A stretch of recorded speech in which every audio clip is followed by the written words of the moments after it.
Hello, hope you're doing well. If you've read the title, you'll already know what this video's about, but as per usual, I just want to give you all a little bit of extra context before we dive into it. So the last time I made a video about musicals like this was last Halloween, and it was a ton of fun, so I've really been wanting to make another one for a while. But because that previous video was for pumpkin season, all the shows I drew for it followed a particular theme of being dark or spooky. And I wanted this installment of this ongoing musical theatre speed paint series to have a theme as well. So, the theme for today's batch of artworks is small-scale or independent productions. The inspiration behind that theme was actually the Bards for Bards charity drive that I've been taking part in all throughout this month. I outlined the details in my last video, but it's basically a charity initiative that provides support to creatives who have been affected by the pandemic. For example, creatives who work in musical theatre. So yeah, I just thought it would be nice to try and shout out that charity drive one last time before it ends, while also shouting out some absolutely amazing shows that I 100% think deserve a bit more love and appreciation. Links for both the charity drive I mentioned and the soundtracks for all the shows I'm going to be talking about today are going to be available down in the description, so please do consider checking all of them out and supporting creatives in the arts by either donating to the charity drive or just by enjoying their music. Anyway, for now, I'm feeling real eager to talk about all these musicals, so let's get to it.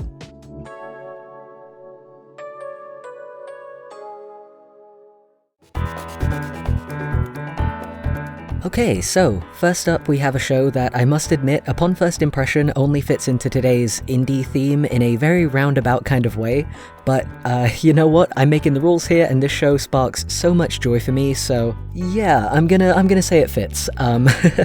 The other two shows I'm drawing in this video do actually fit the theme 100% though, I promise. The title of this one, anyway, is Legally Blonde, and if you're a musical fan, or indeed if you've just ever heard of movies before, then you've probably heard that name before.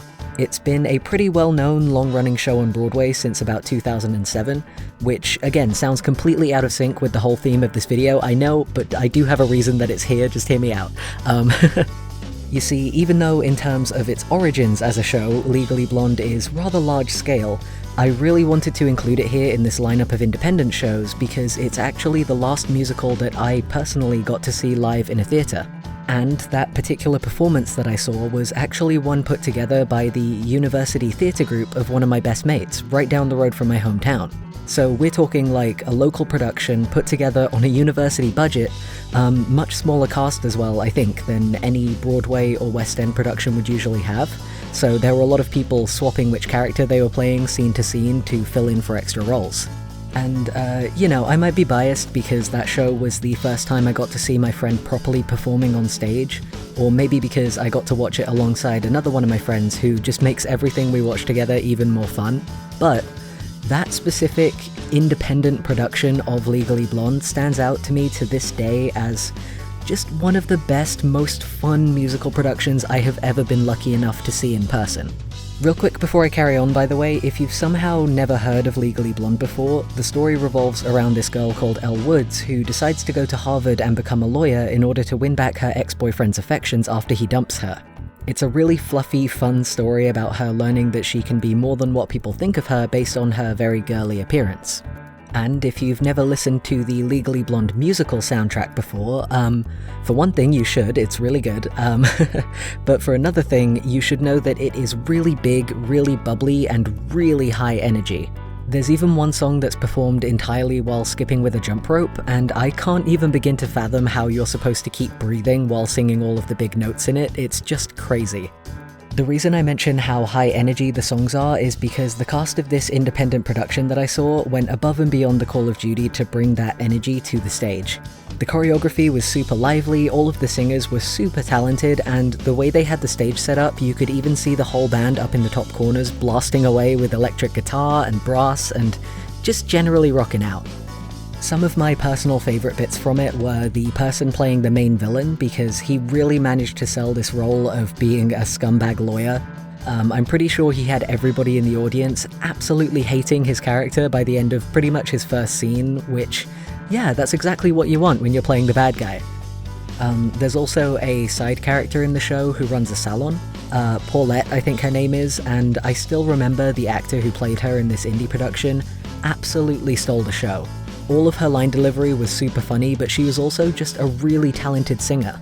She hit the big note in the Island song like it was nothing. It was so cool to see.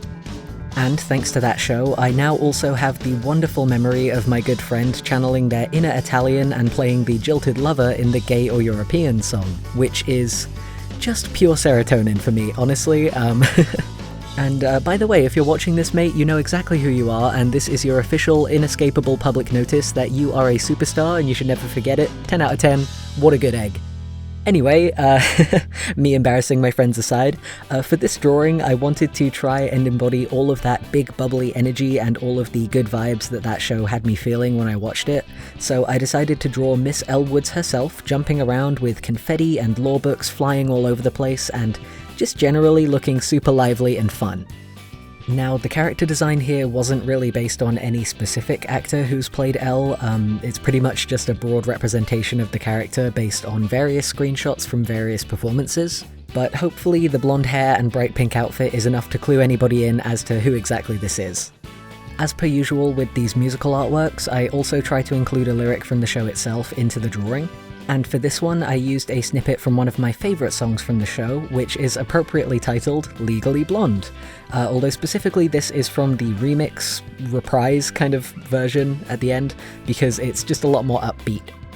But yeah, evidently I have a lot of good memories attached to this show because of that experience of watching my friends' sort of university production of it, and I just thought it would be really nice to share those memories in this speed paint as a way of kind of celebrating the skill of people in the performing arts who aren't necessarily on massive Broadway stages, and recommending that if you get the chance once the world starts moving again, you should definitely check out your local theatres, because the best performances don't necessarily come from the West End. They could very well be happening at your local university. Anyway, this one was a ton of fun to work on, but I think I've rambled about it for quite long enough, so let's move on to the next artwork and the next show. Alright, now this next one falls much more squarely into the small-scale independent production side of the musical alignment chart. So squarely, in fact, that at the time of me making this video, it's actually not finished yet, because it's being made by one guy in his own home who is still in the middle of writing it. And I mean, correct me if I'm wrong, but I don't think you can get much more independent than that when it comes to producing a whole musical. Now, when I posted a preview of the sketches from this video over on my Instagram the other day, a lot of you guys were guessing that this one was going to be a drawing of Be More Chill. And while that is another great show, I'm actually really happy that you guys got it wrong, because that's not what this is. And hopefully that means that I can introduce this one to you, and it'll be completely fresh, and you'll get to enjoy discovering a completely new show that's definitely worth keeping an eye on. So yeah, this musical is called Epic, and it is a retelling of the epic Greek poem of the Odyssey. Like I say though, it's still a work in progress, which means that the way I came across it wasn't really through the usual channels that you might expect to find a musical. Instead, I actually just stumbled on it while I was scrolling my For You page on TikTok. Basically, one clip came up on my feed, and then I checked out the whole page, and after watching about 3 videos, I was like, well, I have to subscribe to this, it's bloody amazing, so yeah, now we're here, now I'm drawing this and telling you guys about it, and I hope a lot more people have that reaction after seeing it in this video. Anyway, this account that I stumbled across belongs to a fella called Jay Herons.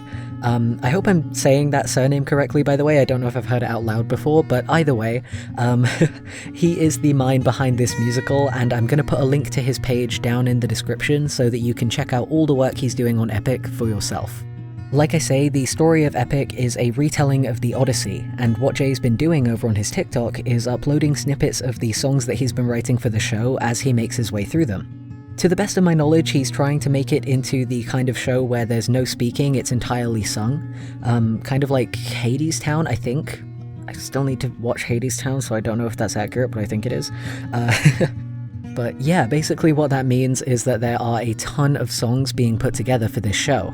And I gotta say, even though the previews that have been uploaded so far are only less than a minute long at most because of just the way that TikTok is, all of these songs that I've heard from Epic so far have been so damn good. The genres and melodies switch up depending on who's singing and what's happening in the story. Sometimes the lyrics are rattled off really fast, so you kind of get like Hamilton vibes, but still with its own epic kind of flavor to it, which I love. And sometimes the songs are super melodic and layered and just really interesting to listen to and kind of fun to sing along to as well, I'm not gonna lie. The creator is also using a particular musical technique in all of these songs that I absolutely love, where each character is represented by their own instrument. And to add on to that, any characters who have magic, like gods and prophets and witches, are also represented by much more modern electrical instruments in particular. There are also a couple of videos where he's gone into detail about some of the non-instrumental sounds that are mixed into certain songs, like crashing waves when Poseidon appears, or the fact that Athena's music has ticking clocks in the background and plays at 120 BPM, because she has a whole thing where she can slow down time and talk to people. It's always fascinating to me to see a craftsman unpick their work and explain the process behind it, especially when it's part of a creative field that I have no idea how to do myself. So getting to see the thought process that goes into every little sound in all of these super detailed songs is just so interesting. Some of my favourite songs that he's posted so far have got to be, there's one where the main character Odysseus is talking to his first mate, and the back and forth in it of Captain, yes Captain is really satisfying to listen to. And also Athena's song where she has some lyrics about Odysseus being a warrior of the mind. That one's really peppy and kind of techno sounding, and it's got some really nice riffs in it as well, so I very much enjoy that one. Actually, that song was originally going to be the inspiration for this artwork. I drew up some thumbnail sketches for it in my notebook with that Warrior of the Mind lyric, and I thought it was ready to go, but when I imported it into my drawing software, I kind of fell out of love with the composition that I'd roughed out. It didn't flow very well, the lyrics were a bit too lengthy to fit in nicely with the poses I had, and I ended up just starting over from scratch. I also ended up switching songs, because while I was working on a new composition for this drawing, I ended up stumbling across some full-length demos of the first few tracks from the show over on Jay's website, which was really exciting because, like I said before, everything else I'd seen had only been in TikTok-sized chunks. And in finding these full-length demos, I also ended up coming across a full-length version of the very song that first introduced me to this whole musical project when it first came across my For You page. The sketch has probably given the title away by now, but this song is called Your Light, and it's a duet between Odysseus and his best friend Polites. The vibe is kind of Polites giving Odysseus a pep talk when he's feeling under pressure, and it is really pretty, really uplifting, and appropriately enough, just a really bright song in the midst of a show that is definitely gonna have its darker moments. So yeah, I decided to draw Polites here being bright and uplifting and embodying that song's lyrics about being there for Odysseus in his heart. However, even with a much more solid idea in mind for this piece compared to when I first started sketching it, I still ran into a bit of a roadblock. Namely, because this musical is still a work in progress, there are no visual designs for the characters yet. So I had to improvise. For Odysseus himself, I based the visual design off of the show's writer Jay, because he performs his parts in the demo tracks. And for Polites, I mostly just tried to think up a design that would look different enough from Odysseus in terms of appearance, while embodying the sunny personality he seems to have in this song. I also took a bit of visual inspiration for his hairstyle from a couple of people who duetted the song over on TikTok. I also used a TikTok from another Epic fan as inspiration for the costumes. I don't know if they'd be okay with me sharing their username here on YouTube, but if you scroll through Jay's page, he reacted to their artwork on there a little bit ago, so you should be able to find them that way if you'd like to. I will admit I don't really know how to use TikTok outside of scrolling through it to watch funny videos, but much like with the Ratatouille musical, it is really neat to see it used to bounce so much creative energy around when it comes to projects like this. In fact, one of my favourite details in this artwork was one that got my creative gears turning in a similar way. Specifically, the fact that I drew Odysseus' chest lighting up where Polites is touching it.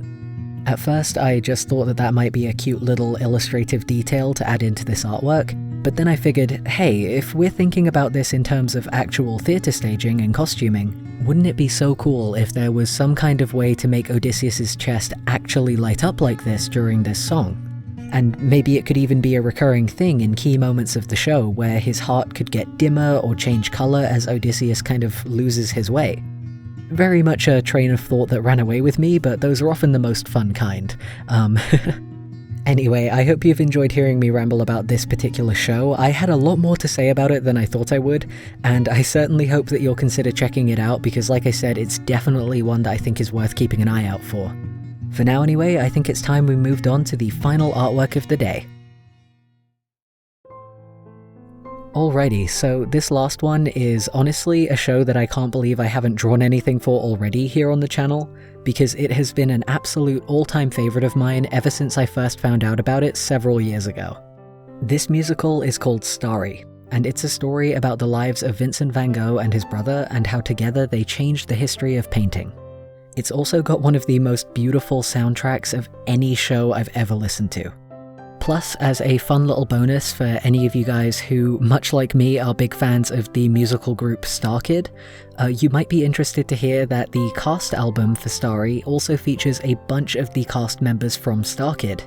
That overlap with the Starkid cast is actually the reason I first came across this musical, because it came up in my recommended section on YouTube by way of association.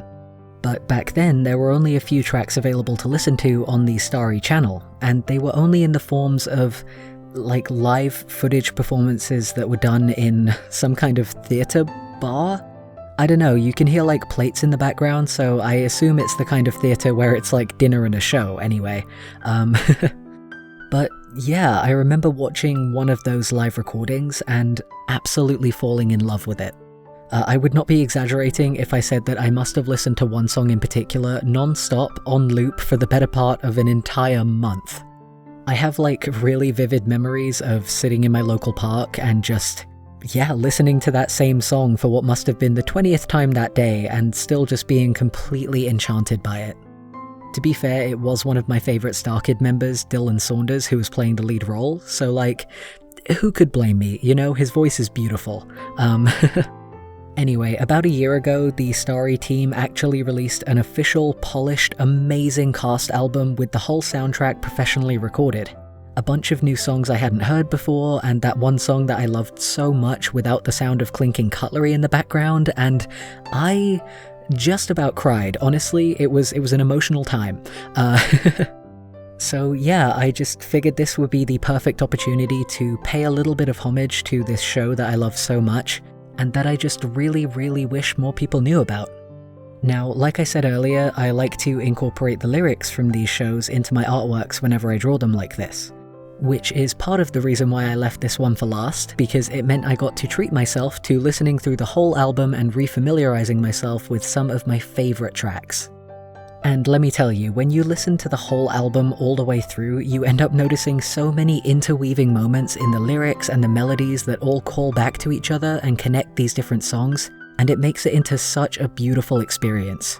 Pretty much the whole album is just packed with songs that have these little pieces scattered through them that make them all stand out in different ways.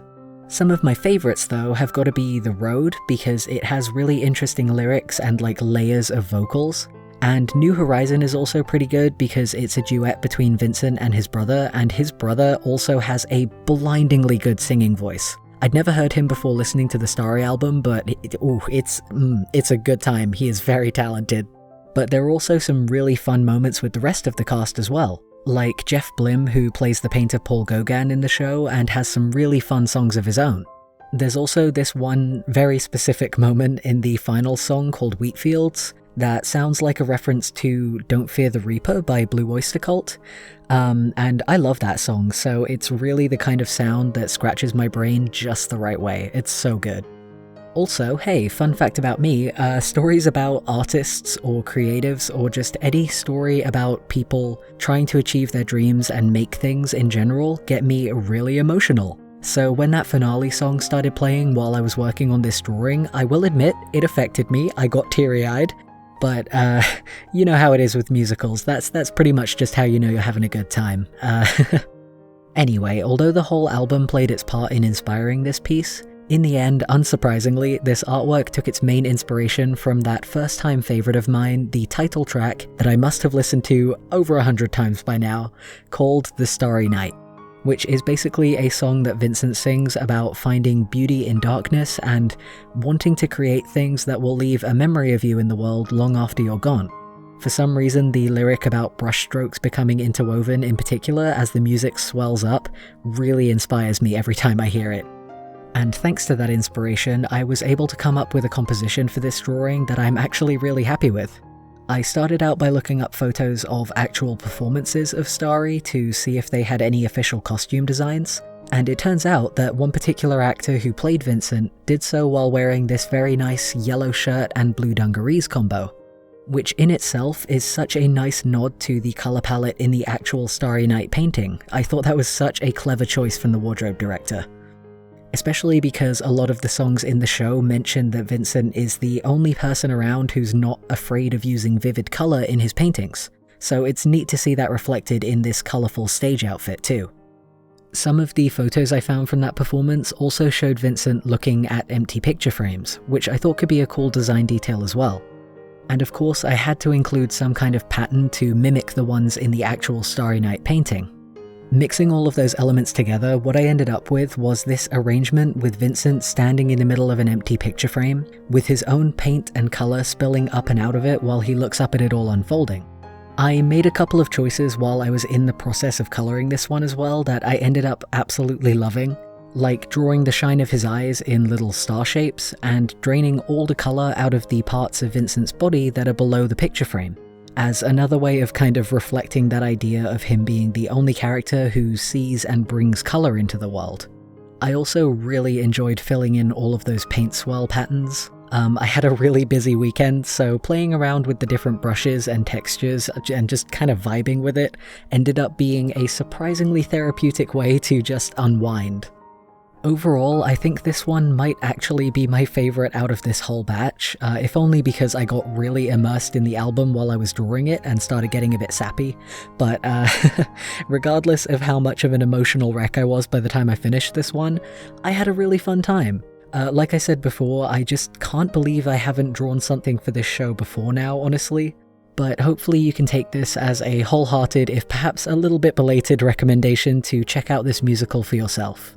If I haven't already made it super clear, it's really good, it's totally worth it, and you should definitely give it a try.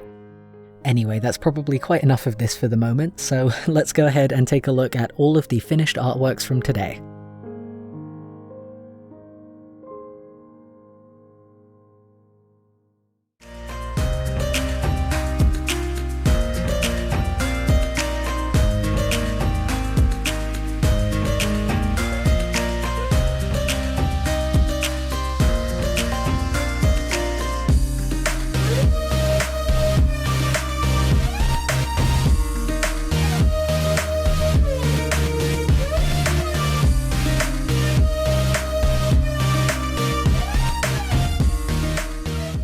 And there we have it, folks, a triple bill of shows that spark a whole lot of joy.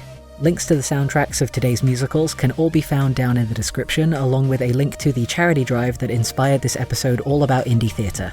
And hey, if this video helped you to discover a new favourite musical, or indeed if you think there are more underappreciated shows that I should be checking out, I would love to hear your thoughts down in the comments. For now though, thank you very much for tuning in, I hope you had a good time, and I hope you are staying as safe, happy and healthy as you possibly can. I'll see you next time.